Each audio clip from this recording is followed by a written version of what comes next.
The null hypothesis when its H0 is to be true. The null hypothesis cannot be accepted because the lack of evidence only means. Okay, आपण हे discuss. Then what is alternative hypothesis? आपण already बघितलं. एक नेहमी विरोधी पक्ष असतो. एखाद्याने सांगितलं की याचं वेट इतकं आहे. Okay, so fruit the average weight of fruit is 100 gram. Okay, पण दुसरा म्हणतो की नाही नाही, it is not 100 gram, it will be different. Okay, म्हणजे त्याचा अर्थ काय असतो, तो 100 पेक्षा जास्त आहे किंवा कमी आहे. Okay, it is not 100. Okay, it will B means it is more than 100 और लेस दॅन 100. तेव्हा आपण टेल जे असणार ते पुढे बघणार आहोत, त्याला आपण म्हणणार अल्टरनेटिव्ह हायपोथेसिस. ओके, ज्यावेळेस नल हायपोथेसिसला एखादा मुद्दा खोडला जातो त्याला आपण म्हणणार alternative hypothesis. So an alternative hypothesis is that statement that describe that there is a relationship between two selected variables in a study. An alternative hypothesis is usually used to state that new theory is preferred to old one. Okay, the hypothesis can be simply termed as alternative hypothesis. Okay, and it is proved that indicate the result of study are significant.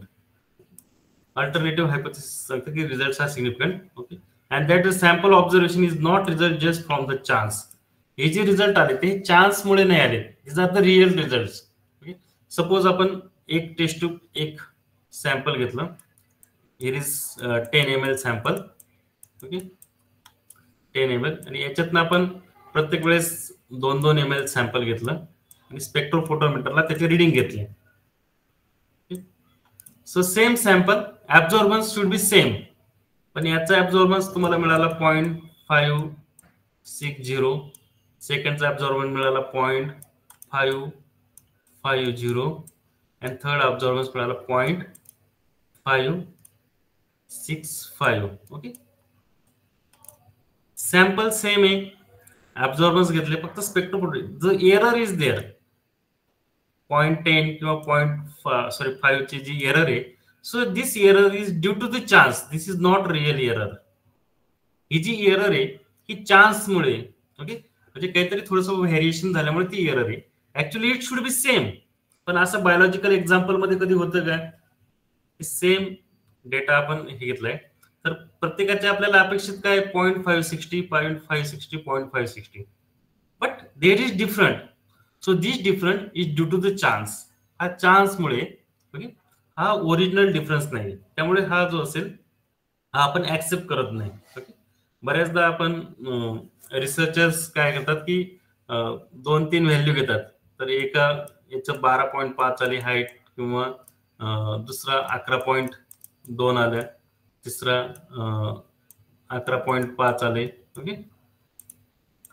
आणि यांच्यामध्ये difference सांगतात की याच्यापेक्षा कमी झाला किंवा याच्यापेक्षा वाढलं. Okay,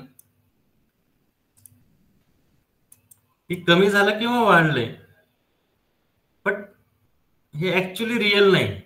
okay, means H0 is true, याच्यामध्ये डिफरन्स नाहीये, पण अल्टरनेटिव्ह आपण काय सांगतो की यांच्यामध्ये डिफरन्स आहे. ओके, कारण हा जो आहे सेम सॅम्पल आहे, सेम याच्यातनं जो डिफरन्स आहे त्याला आपण म्हणणार की alternative hypothesis. Okay, if study is to compare method A and B about their relationship, we assume that the method A is superior.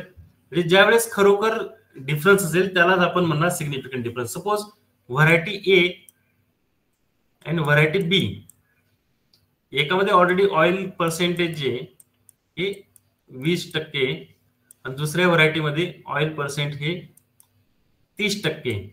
Okay, so B variety is high oil content than A variety. Okay, means this is significant difference. जेव्हा तुम्ही oil किंवा protein जर घेतलं तर protein जर compare केलं, यांच्यामध्ये जो डिफरन्स येईल हा डिफरन्स असेल तो significant, because it is not due to the chance. हा डिफरन्स चान्समुळे नाही आला, कारण ही ए जी व्हरायटी आहे ती ऑलरेडी लो प्रोटीनची आहे आणि बी व्हरायटी ऑलरेडी हाय प्रोटीनची. Okay, so this difference is called as real difference. Okay, म्हणजे खरोखर असेल, जर डॉफ व्हरायटी यांच्या हाईट मध्ये फरक येणारच, because it is already dwarf and one is tall. पण दोन जर तुम्ही प्लांट घेतले आणि त्यांच्यामध्ये जर थोडासा हाईटचा डिफरन्स आला, तो डिफरन्स हा रिअल नाही. So alternative hypothesis should be clearly stated considering the nature of research problem. Symbol is H1 or HA. Now these are the differences between already null hypothesis. No relationship between two phenomena. हे दोन्ही फेनोमेनॉन वेगळे, no relationship, किंवा it describes there is a relationship. Okay, it is denoted by H0, it is denoted by H1. आपण बघितलं, it equal sign, it is followed by equal sign, not equal. जर दोन हे असतील, okay, equal sign, not equal, जसं आपण मीन 1 आणि मीन 2 जर बघितलं, दोन्ही जर सारखे असतील, okay, there is not significant difference. And if there is different, okay, is not equal.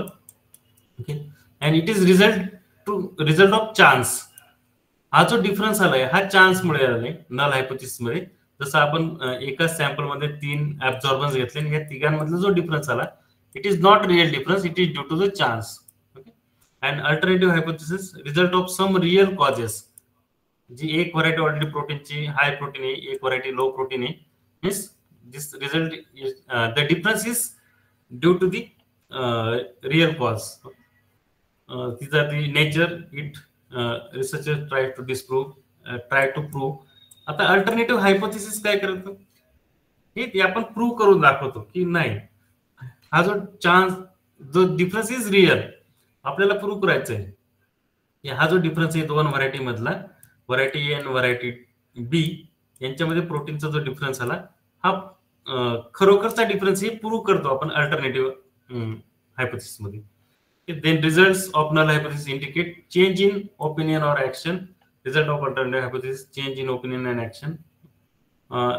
Then if the null hypothesis is accepted, the results of the study become insignificant. आपण म्हणतो नल हायपोथेसिस जेव्हा accept करतो तेव्हा रिझल्टचा insignificant means not significant, त्यालाच आपण alternative भाषेमध्ये not significant, results are not, difference is not significant. If alternative hypothesis is accepted, the results are significant किंवा difference is significant. Okay, and then if the p value is greater than the level of significance, the null hypothesis accepted. Okay, आपण जेव्हा म्हणतो okay p high null fly, H0 fly, okay, H0 fly means accepted, p greater than, so p high H0 fly, p greater than level of significant, okay, null hypothesis accepted. if p low, null go, p जर low असेल तर H0 go means reject. तर आपण दोन value इथं select करतो, p value and alpha level, either 0.05 or 0.01. Okay, then आपण p value कशी कॅल्क्युलेट करू ते पण पुढे बघणार. Importance of null hypothesis allow the acceptance of correcting existing theories. Okay, and alternative hypotheses are important as establish a relationship between two variables resulting in new improved theories. Now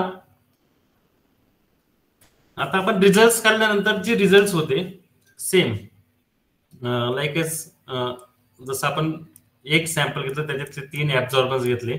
okay, it is 0.56, okay, 0.65. Okay, so here is different. Actually H0 is true.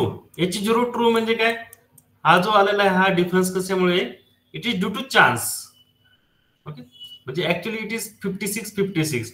But when you compare between this two, आपण काय म्हणणार की नाही, की हा जो difference आहे, दुसरी अल्टरनेटिव्ह हायपोथेसिस सांगेल की हा डिफरन्स जो आहे हा खरोखरचा आहे. त्यावेळेस H0 आपण रिजेक्ट करणार आणि H1 ऍक्सेप्ट करणार.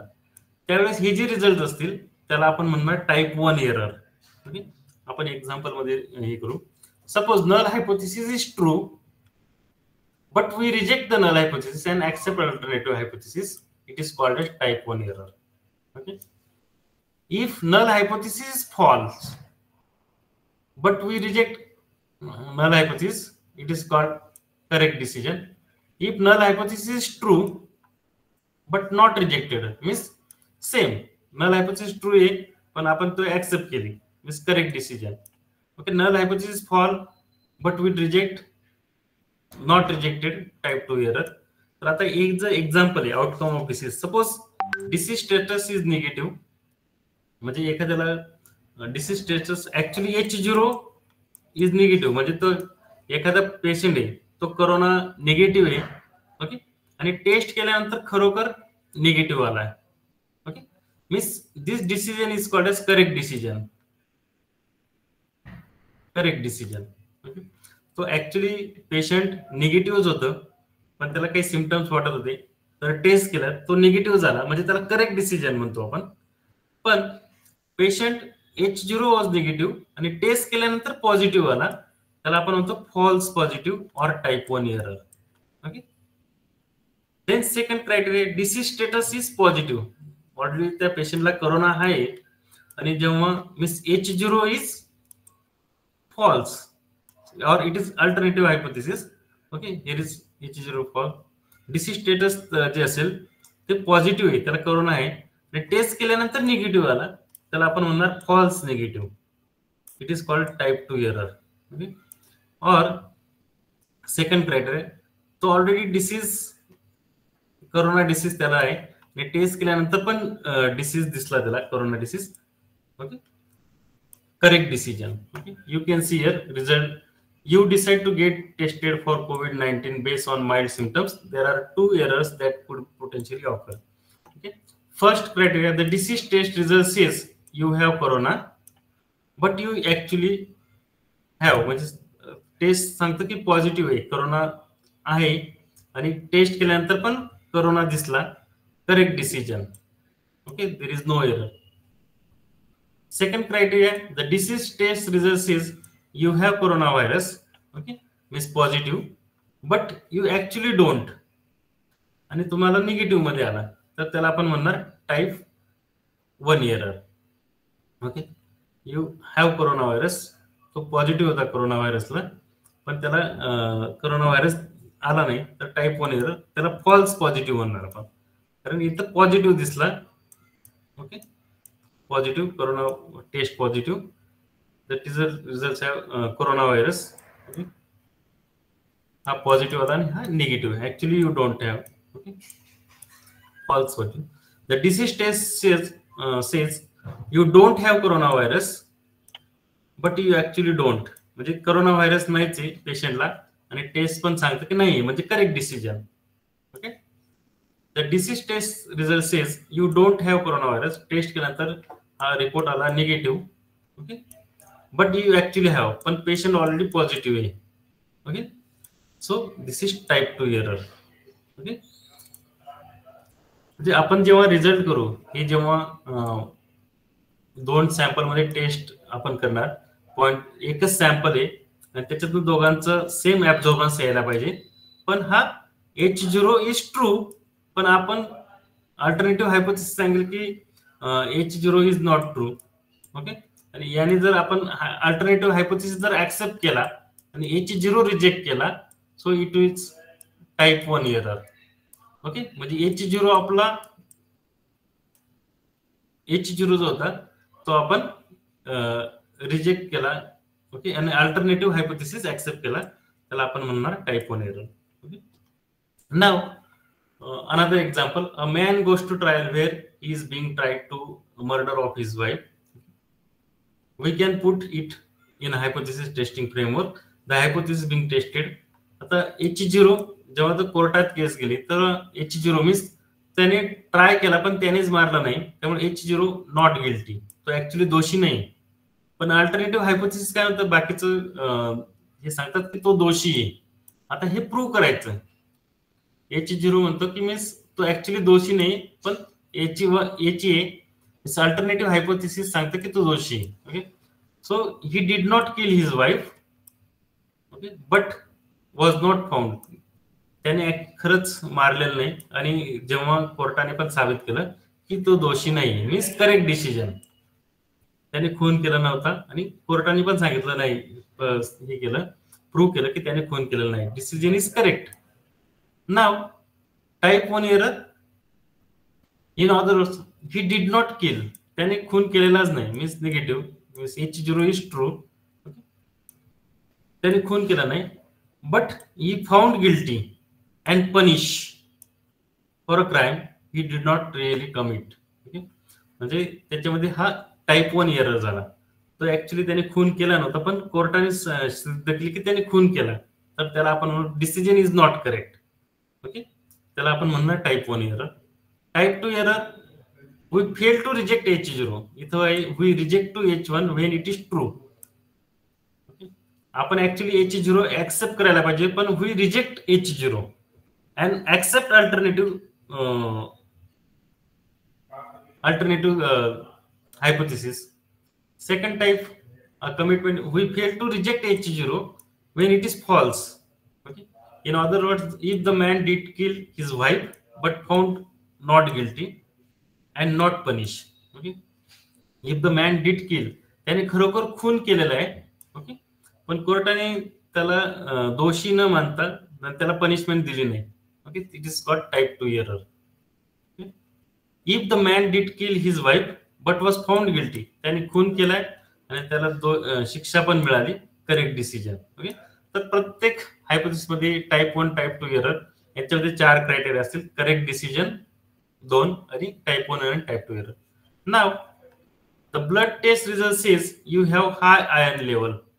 ओके, यू ऍक्च्युली हॅव, इथं काय येऊ शकतं, आयर्न लेवल हाय आहे आणि टेस्ट केल्यानंतर काय, म्हणजे ऍक्च्युली तुमच्याकडे तुमची आयर्न लेअर ब्लड मध्ये आयर्न लेवल ही जास्त आहे आणि टेस्ट केल्यानंतर पण जास्त आहे, इथं काय यायला पाहिजे, correct decision. Correct decision. Okay, आता एक एक्झाम्पल पुढचं पुन्हा, blood test result says you have high iron level but you actually don't. Test केल्यानंतर म्हणजे इथे काय यायला पाहिजे मग, type 1 error. Type 1 error. Okay, नंतर the blood test result says you don't have high iron level but you actually don't, म्हणजे तुम्हाला लेवल नाहीये आणि रिझल्ट मध्ये पण आलं की नाहीये, means what,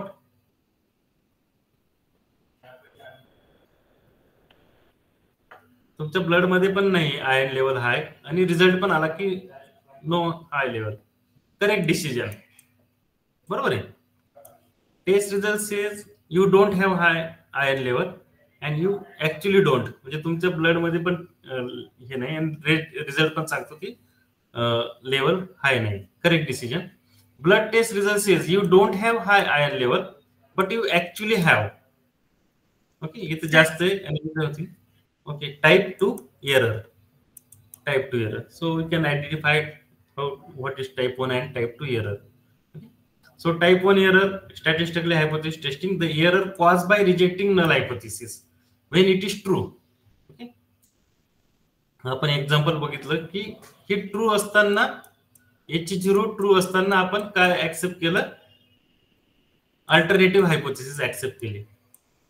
okay, and reject H0 reject केली आणि अल्टरनेटिव्ह हायपोथेसिस ऍक्सेप्ट केली, त्याला आपण म्हणणार टाइप 1 एरर. ओके, तर the error cause by rejecting null hypothesis when it is true. Okay, म्हणजे हा दोषी नव्हता H0, एखादा व्यक्ती तो दोषी नव्हता रिअली H0 मध्ये, पण कोर्टाने सांगितलं की तो दोषी आहे, अल्टरनेटिव्ह हायपोथेसिस ऍक्सेप्ट केला. ओके, त्याला आपण म्हणणार type 1 error. So type 1 error is caused when a hypothesis that should have been accepted but it is rejected. Okay, type 1 error caused when a hypothesis that should have been accepted. Actually तर accept करायची गरज होती, पण आपण reject केली, H0 reject केली आणि H1 accept केली. तो दोषी नव्हता तर H0 ऍक्सेप्ट करायला पाहिजे होतं, तो दोषी नाहीच आहे, पण आपण रिजेक्ट केली H0 आणि अल्टरनेटिव्ह हायपोथेसिस ऍक्सेप्ट केली. Okay, actually it should have been accepted but it is rejected, त्याला आपण म्हणतो type 1 error. Type 1 error is denoted by alpha, आपण बघितले याच्यात alpha. Okay, the type 1 error is false positive error. जसं आपण कोरोनाचं एक्झाम्पल बघितलं, हा निगेटिव्ह होता H0 is negative, corona virus नव्हता, पण त्याला तो पॉझिटिव्ह मिळाला टेस्ट केल्यानंतर, याला आपण म्हणणार फॉल्स पॉझिटिव्ह रिझल्ट. ओके, आणि आपण हा कोरोना निगेटिव्ह असताना ओके H0 ऍक्सेप्ट करायला पाहिजे होती, पण आपण अल्टरनेटिव्ह हायपोथेसिस ऍक्सेप्ट केली, H1 ऍक्सेप्ट केली आणि त्याला पॉझिटिव्ह दाखवलं. ओके, फॉल्स पॉझिटिव्ह रिझल्ट मुळे. Okay, when the null hypothesis is rejected, actually the null hypothesis reject केली on some error during the testing. काही टेस्टिंग मध्ये एरर असताना, एरर असल्यामुळे आपल्याला पॉझिटिव्ह बरेच पेशंटचे असे रिझल्ट आले. Error due to the some sampling error, okay, some machine error, त्याच्यामुळे त्यांना पॉझिटिव्ह आले आणि वेगळ्या ट्रीटमेंट झाल्या त्याच्यावरती, आणि त्यांना ते प्रॉब्लेम सहन करावे लागले. So type 1 error is serious. Okay, नसताना त्याला हे करावं लागले. So null hypothesis is said to state that there is no relationship between two variables and cause effect. Okay. Type 1 error, when the null hypothesis is rejected, even when there is no relationship between, आपण बघितलं होती. The result of this error, the researchers might believe that the hypothesis works even when it doesn't. Okay. Some type 1 error is caused when something other than variables effect. Type 1 error कशामुळे, काहीतरी वेगळा effect असल्यामुळे आपल्याला H0 accept करण्याऐवजी आपण reject करतो. जसं आपण बघितलं ड्यू टू व्हेरिएबल इफेक्ट्स. जसं आपण एक्झाम्पल घेतलं सेम टेस्ट ट्यूब मध्ये, त्या तिघांचा ऍब्झॉर्बन्स हा सेम पाहिजे, ओके, पण यांच्यामध्ये डिफरन्स आला ड्यू टू सम व्हेरिएबल्स, आणि आपण म्हणतो की याच्यामध्ये डिफरन्स आहे, की हे तीन याच्यात वेगवेगळे ऍब्झॉर्बन्स येतात, आणि आपण अल्टरनेटिव्ह हायपोथेसिस ऍक्सेप्ट करतो आणि H0 रिजेक्ट करतो. So something other than the variable effects, the other variables which can result in outcome that support the rejection. आणि हे आपण सपोर्ट करतो रिजेक्शनला. Under such condition, the outcome appears to have happened due to some causes than chance when it is caused by chance. आणि ह्याचा difference आलाय तीन absorbance मधला, it is due to the chance.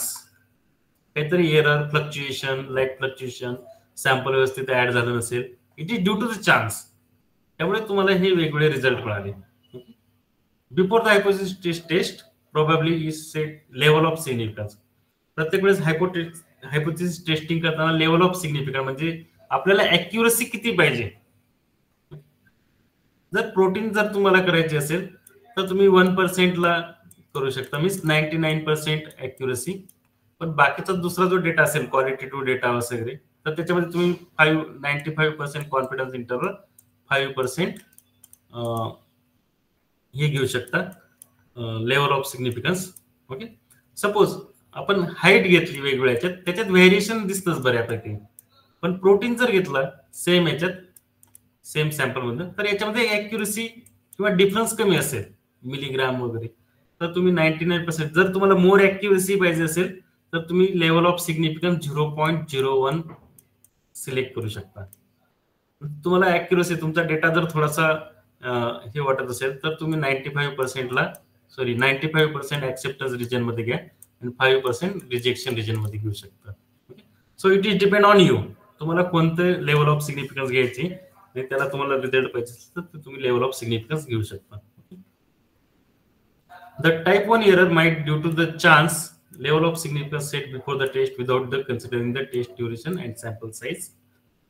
Now the probability type 1, okay, type 1 error is fixed at 5%. There are about 5 chances in 100 that the null hypothesis H0 will be rejected when it is true.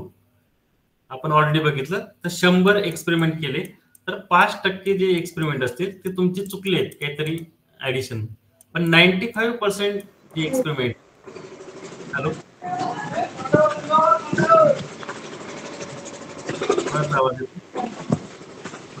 तर 100 experiment जेव्हा तुम्ही same sample घेणार, same spectrophotometer, same chemicals, same buffers, okay, आणि ऍब्झॉर्बन्स घेताना 100 वेळा जर same सॅम्पलचा ऍब्झॉर्बन्स same सीडचा घेतला तर 90% ज्या रिडिंग आहे तुमच्या ह्या करेक्ट एक सारख्या यायला पाहिजे. 5%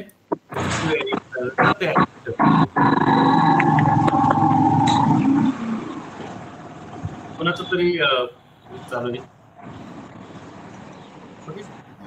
सागर Londhe, mute your mic.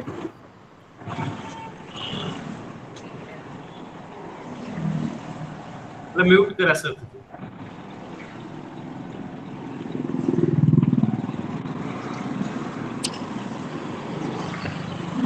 Type 1 type 2 error आपण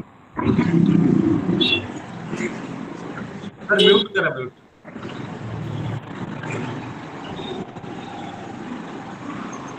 type 2 error, the error that occurs when the null hypothesis is accepted when it is not true. आपण ऑलरेडी बघितलं null hypothesis accepted when it is not true. हे true नसताना आपण accept केले, म्हणजे एखाद्याला corona virus होता पण आपण म्हटलं नाही, null hypothesis आपण ऍक्सेप्ट केलं. In simple word, type 2 errors means accepting the null hypothesis when it should not have been accepted. तो accept नव्हता करायला पाहिजे तरी because of false negative result. तो पॉझिटिव्ह होता पण आपल्याला त्याचा रिझल्ट हा काय आला, निगेटिव्ह आला. It's H0 true. It was actually positive, corona positive, but we accept alternative. Okay. Means false negative result आपण हे केले. Type 2 error. In other words, type 2 is error failing the accept alternative hypothesis when the researcher doesn't have adequate power. Okay. Type 2 error denoted by beta value. Okay, याची जास्त गरज नाही. Next बघू. Type 2 error. The primary cause of type 2 error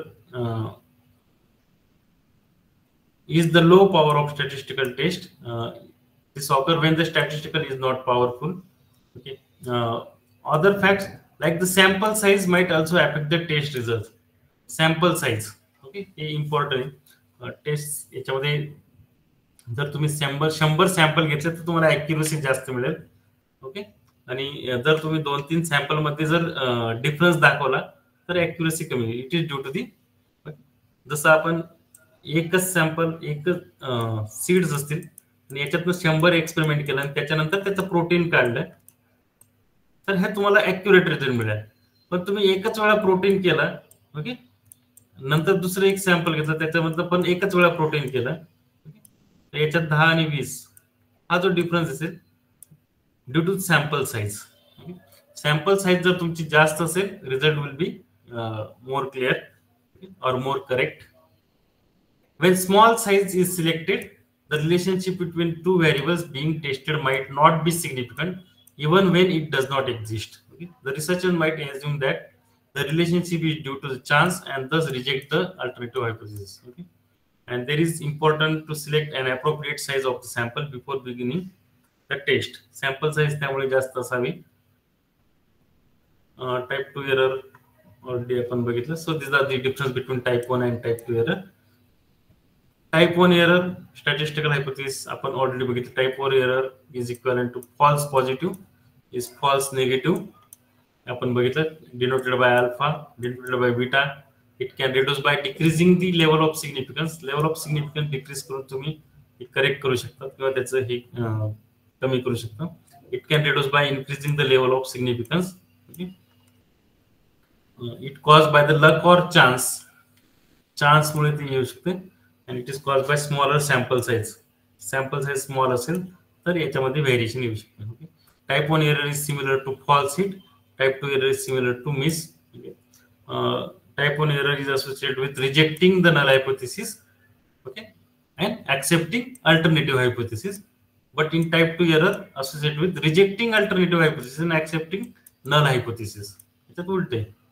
It happens when the acceptance level are set to soft. It happens when the acceptance levels are set to strict. So type 1, type 2 error. Okay. When you test the data, okay. So this type of distribution is called as, याला कोणतं distribution म्हणतो आपण? Normal distribution. Okay. When our mean, mode, median is same. Okay. And this is rejection area.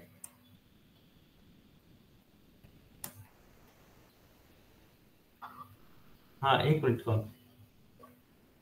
Hello. Okay, so this region is called as, हा जो area आहे हा आपला acceptance region. It is acceptance region and this is rejection region. Okay. Rejection, acceptance means जेव्हा आपण 95% 5% probability जेव्हा घेतो, okay, so here it is two tail. Actually, it is called as directional hypothesis. In the directional hypothesis, the null hypothesis is rejected if the test score is too large or too small. Okay, तर याच्यामध्ये दोन tail आहेत, two tail, left tail, right tail and two tail. आपल्याला कोणत्या साईडला rejection region पाहिजे? आता to tail म्हणजे काय? Two tail, one tail means काय असेल आपण ते बघू याच्यात. Thus, the rejection region for such test consists of one part, which is one of the right side for a right tail test, or rejection region is on the left side from the center, is called the left tail test. जर आपल्याला एखादा result हा दोन्ही बाजूला कमी किंवा जास्त पण चालेल, तर तेव्हा टू टेल टेस्ट वापरायची. फक्त वाढलेला पाहिजे असेल तर राईट टेल, किंवा लोअर साइडला जर आपल्याला रिजेक्शन व्हॅल्यू चेक करायची असेल तर left tail. Okay, rejection. So this is acceptance region, means our results 95% confidence interval CI. आपल्याला 95% कॉन्फिडन्स म्हणजे आपल्या जे व्हॅल्यू आहेत 95 पैकी 95 व्हॅल्यू यांचा रिझल्ट हे याच्यामध्ये येतो. आणि 5% जे रिजेक्शन व्हॅल्यू आहेत म्हणजे त्यांच्यामध्ये डिफरन्स आला, ओके, तर ह्या दोन्ही बाजूला डिवाइड होतील. Now what is one tail, two tail test? So this is left tail. Now you can see example. The average height of human is 5.6 feet. Okay. What is H0? Mu is equal to 5.6. बरोबर आहे. The average height of human is 5. एखादं वाक्य दिलंय की तुम्हाला एखाद्याने सांगितलं की average height of human is 5.6 feet आहे.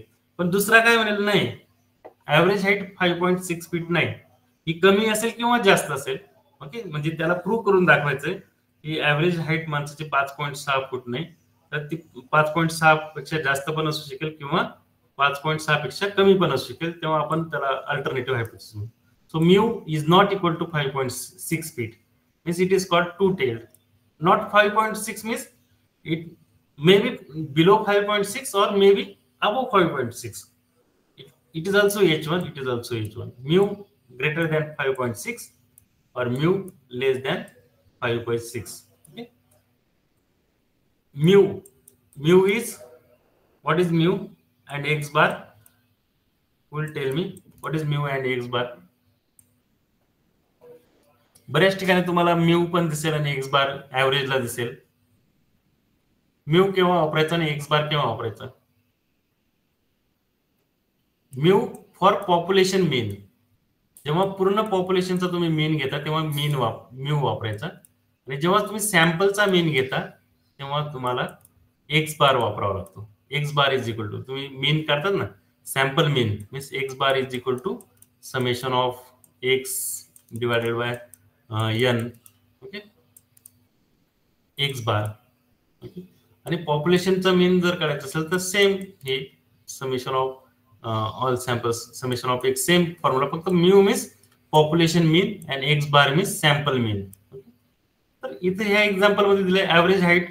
Now second example, the weight of school bag for primary student should not exceed 3 kg. सांगितलं की 3 किलोच्या पेक्षा जास्त वजन नको, म्हणजे 3 च्या वरती झालं तर काय होईल? रिजेक्ट. म्हणजे it should be either 3 or less than 3. acceptable कुठलं आहे? 3 or less than 3. So H0 is mu is less than either equal to 3 or less than 3. बरोबर आहे. असा जर आपण ग्राफ काढला, okay, so it should not be, means it is one tail. 3 च्या वरती जर तुमचं हे गेलं, suppose this is 3 kg, okay, आणि 3 च्या वरती जर त्याचं वजन गेलं तर तो रिजेक्शन मध्ये येईल. Means okay, it should not B greater than 3. Okay, means H1 is alternative hypothesis काय असेल? mu greater than 3. जर तुम्ही एखाद्या स्कूल मध्ये गेलात आणि जर 10 स्टुडंटच्या बॅगा घेतल्या आणि त्यांचं जर वजन बघितलं तर ते तुम्हाला 3 पेक्षा जास्त दिसलं. ओके, म्हणजे सांगितलं की 3 kg पर्यंतच पाहिजे, तर तुम्हाला ते जास्त दिसलं. मीन्स अल्टरनेटिव्ह हायपोथेसिस सांगतं की नाही, या मुलांचं वजन जास्त आहे, reject. Okay, means H0 accept H1 and reject H0, म्हणजे बॅग 3 किलोपेक्षा, किंवा आपण हे वेगवेगळे याला एक्झाम्पल वापरू शकतो. ओके, तर इथं mu, so this is which type of tail, right tail, right tail, right tail. Okay, means H1 किंवा ऍक्सेप्ट करणार, हे 3च्या वरती जर तुमचे रिझल्ट हे सिग्निफिकंट आले, ओके, तुम्ही कॅल्क्युलेशन करणार. आपण पुढे एक्झाम्पल घेणार आहोत. So if it is more than 3, it is in rejected area. It should be less than 3. Means acceptable area कुठला आहे? दिस ऍक्सेप्टेबल एरिया. मीन्स 95, 100 मुलांपैकी तर 100 मुलांपैकी 95 मुलांचे वजन हे 3 पेक्षा कमी होते. ओके, फक्त रिजेक्शन किती आले? मग 5% जे आहेत, तुम्ही जी 0.5% प्रोबॅबिलिटी जर घेतली तर 5% किंवा 0.05 अल्फा लेवल, तर 5%चं रिजेक्शन रिजन मध्ये आलाय. तुमची तर 95% कॉन्फिडन्स इंटरव्हल किंवा तुम्ही 5%ला जर घेतली तर तुमचे 5% rejection region. Okay, another example, an absorbance of 1 unit at 260 nm correspond to 50 μg genomic DNA per ml. Okay, A 260 is equal to 1 for 50 μg ml based on standard 1 cm path length.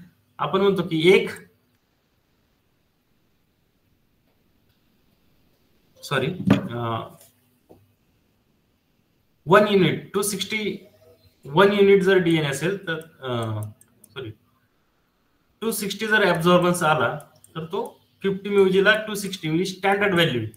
50 म्यूजी जर तुमच्याकडे DNA असेल तर त्याला 260 ऍब्झॉर्बन्स यायला पाहिजे. याच्यावरनं आपण suppose 40 म्यूजी असेल तर किती ऍब्झॉर्बन्स यायला पाहिजे. तर हे अल्टरनेटिव्ह हायपोथेसिस याला आपण हे करू शकता. Female IQ is significantly higher than male IQ. Female IQ H0 and H1 will be greater than male IQ. Okay, H1 means mu greater than male IQ. तर याच्यात तुम्ही अल्टरनेटिव्ह हायपोथेसिस वगैरे हे करू शकता. Now to tail test at 5% level has critical boundary. आता ही critical boundary कशी वापरली जाते ना? Again we testing result. आपण रिझल्ट जेव्हा तुम्हाला 3 क्रायटेरिया सांगितले, एक, first, when calculated value is greater than table value. नाकापेक्षा जेव्हा मोती जड असेल तेव्हा reject null hypothesis. Then again compare between critical value. Okay, critical value. So this is critical value. So we can identify critical value on the basis of table. ती आता कशी काढायची? 1.96 कशी आली? Okay, this is for two tail plus 1.96. Okay, in here minus 1.96. जेव्हा आपण two tail टेस्टला result check करू, suppose the value at 5% level means here 5% means here 0.025 and 0.025. जर तुमची व्हॅल्यू, टेस्ट व्हॅल्यू कॅल्क्युलेट केल्यानंतर जी झेड व्हॅल्यू येईल formula टाकून ती कॅल्क्युलेट केली आणि ती जर याच्यापेक्षा जास्त आली, suppose your Z boundary score level जी 1.96 आहे आणि तुमची कॅल्क्युलेटेड व्हॅल्यू जी आहे ती 1 किंवा 2.5 आहे, 2.5. So means the results are rejected. Okay, किंवा डिफरन्स इज सिग्निफिकंट. 1.9 पेक्षा जेव्हा जास्त असेल तेव्हा सिग्निफिकंट डिफरन्स. तर याचे एक्झाम्पल्स वगैरे जे आहेत आपण ते उद्याच्या याच्यात घेऊ. One tail test at the 5% level has critical boundary score 1 plus 1.64 और minus 1.61. One tail means only one side. तुम्ही एकच बाजूला बघा, एक तर आयदर 1.64 ओके और मायनस 1.64. ओके, जर तुमचे जे रिझल्ट येतील मोर दॅन 1.64 आले, ओके, क्रिटिकल व्हॅल्यू पेक्षा, तर result are rejected. Okay, means difference is significant. जर याच्यात आले -1.64 आहे, -1.84 आला, तर result are rejected. Okay, suppose Z calculate केलं तुम्ही टेस्टने, तुमचं इथं 1.64 आहे, पण तुमचे रिझल्ट आला 1.24. Okay, so it is in acceptable regions, so results are acceptable, means null hypothesis acceptable. ज्यावेळेस तुमची व्हॅल्यू ही ऍक्सेप्टेबल रिजन मध्ये येईल तेव्हा नल हायपोथेसिस ऍक्सेप्टेबल. जेव्हा तुमची व्हॅल्यू ही रिजेक्टेबल एरिया मध्ये येईल तेव्हा नल हायपोथेसिस रिजेक्टेबल. तर तुम्ही हा एक क्रायटेरिया वापरू शकतो, critical value and calculated value या दोघांमध्ये कॅल्क्युलेट करू शकतो. तुमची कॅल्क्युलेटेड व्हॅल्यू जर क्रिटिकल व्हॅल्यू पेक्षा जास्त आली तर रिजेक्शन मध्ये तो रिझल्ट आर रिजेक्टेड. ओके, जर क्रिटिकल व्हॅल्यू पेक्षा जर कॅल्क्युलेटेड व्हॅल्यू कमी आली means it is in acceptance region, results are accepted, means null hypothesis accepted. So a two tail test 1%, this are the 5% level of significance. हे कसं आलंय आपण ते बघू. ओके, सो क्रिटिकल व्हॅल्यू ही जी क्रिटिकल बाउंड्री आहे ही प्रत्येकाची वेगळी असेल. Critical value like S Z test साठी वेगळी असेल, सो टी टेस्ट साठी वेगळी असेल. टी टेस्ट साठी आपण डिग्री ऑफ फ्रीडम वरनं घेतो. डिग्री ऑफ फ्रीडम टेबल मध्ये जर तुम्ही गेलात तर किती डिग्री ऑफ फ्रीडम आहे आणि सिग्निफिकन्स लेवल किती आहे. Suppose 0.5 level of significance and degree of freedom is 3, so you can select this value. ही किती व्हॅल्यू आहे आणि त्या व्हॅल्यू बरोबर आपली टेस्ट व्हॅल्यू कॅल्क्युलेट करायची. ठीक आहे, आपण एक्झाम्पल मध्ये बघू. Okay, so critical value for Z test is different. Critical, तर याचं वेगवेगळ्या टेबल दिलेला असतो तुम्हाला स्टॅटिस्टिकच्या बुक मध्ये. Critical value for Z test, critical value for T test, okay, critical value for one way ANOVA, critical value for chi square test. So this critical value compare with statistical test. आपली statistic करून जी value आली ती आणि critical value या दोघांमध्ये compare करा.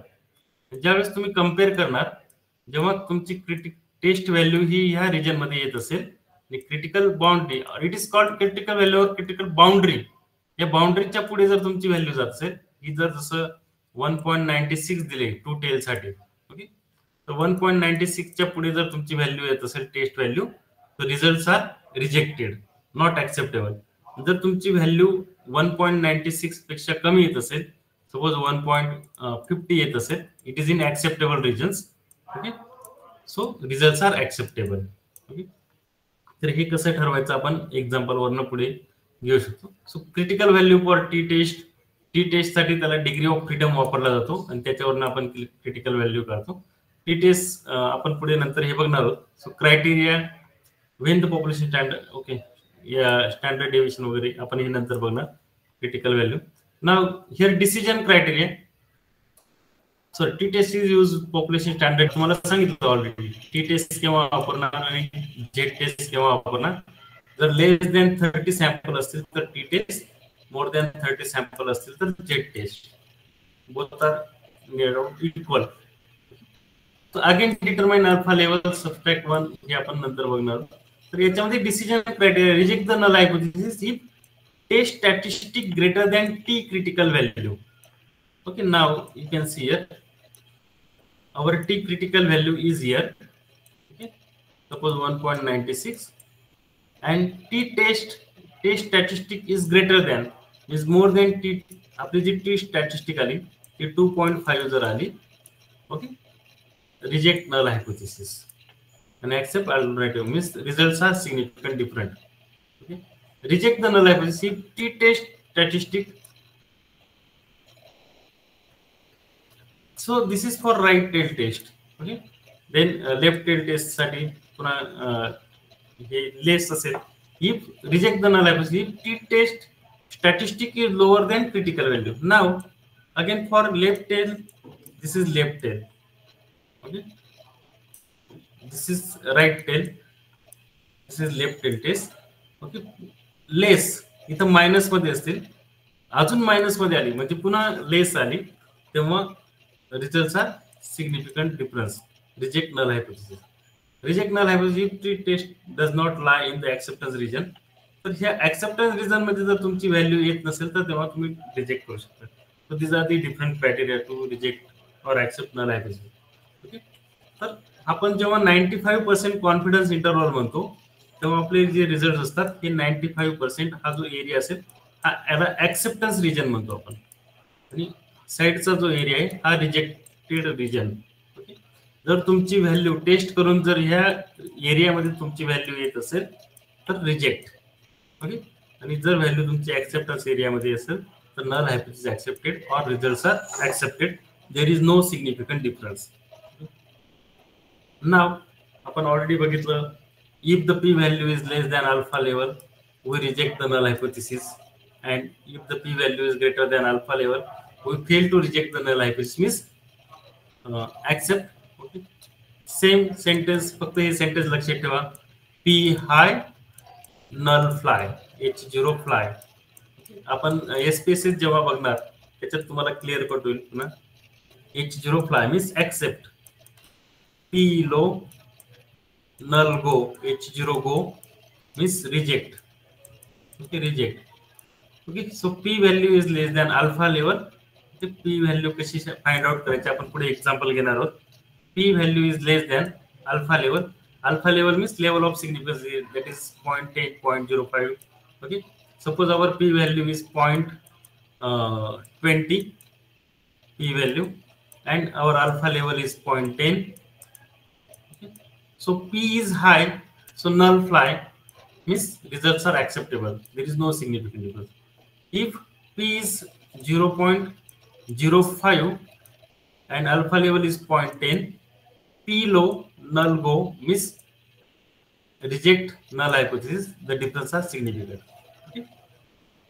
So on the basis of p value आपण दोन बघितले. First calculated value and table value यांच्यामध्ये आपण कम्पेअर करणार. दुसरा critical value and test value, म्हणजे आपण जी जेड टेस्ट असेल, टी टेस्ट असेल, यांची जी व्हॅल्यू येते आणि क्रिटिकल व्हॅल्यू, ही क्रिटिकल व्हॅल्यू या दोघांमध्ये कम्पेअर करणार, किंवा P value and alpha level या दोघांमध्ये कम्पेअर करणार. कुठल्या याच्यात कम्पेअर करून तुम्ही रिझल्ट हा सिग्निफिकंट आहे किंवा नाही देऊ शकता. But why do we need P value when we can reject or accept hypothesis based on test score and critical value? So p value has the benefit that we only need only one value to make a decision about the hypothesis. We don't need to compute the different values such as critical value करण्याची गरज नाही, test score करण्याची गरज नाही. So p value, आपली जी p value आहे, suppose इथं 0.5, this is our level of significance 0.5. Okay. And p value high means p value आपल्याला 0.7. Okay, p 0.7, alpha level 0.5. Okay, already we know our alpha level is 0.5 and p value, फक्त एकच p value calculate केली, ती जर 0.7 आली means alpha पेक्षा जास्त, p high null fly means it is rejected, and p जर लो आली याच्यापेक्षा, p low null go. Okay. We reject the null hypothesis. And then critical value for Z test. Okay, how it calculate again. So we'll discuss tomorrow critical value for Z test. If you have any question, please ask.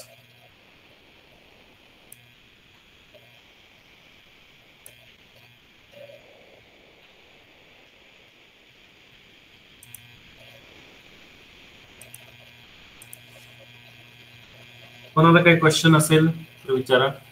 समजलं का थोडंफार की नाही?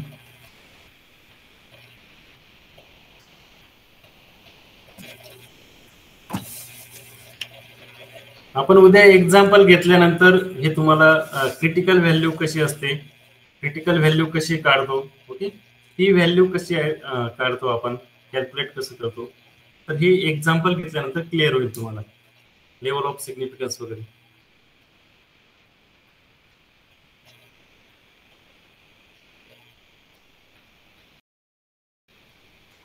कोणाला प्रश्न असेल तर विचारू शकता.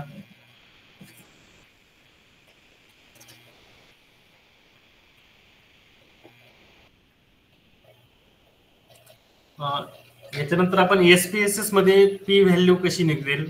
एसपीएसएस सॉफ्टवेअर आहे, तुम्हाला ते हँड्स ऑन डायरेक्टली कशा व्हॅल्यू त्याच्यामध्ये टाकल्यानंतर तुम्हाला पी व्हॅल्यू निघेल. अल्फा लेवल आपली सिलेक्ट केलेली असेल की आपण त्याच्यात कम्पेअर करणार आहोत. आता झेड टेस्ट टी टेस्ट हे आपण एक्झाम्पल घेऊन कम्पेअर करणार. त्याच्यात तुम्हाला कळेल की अल्टरनेटिव्ह हायपोथेसिस काय आहे, नल हायपोथेसिस काय आहे.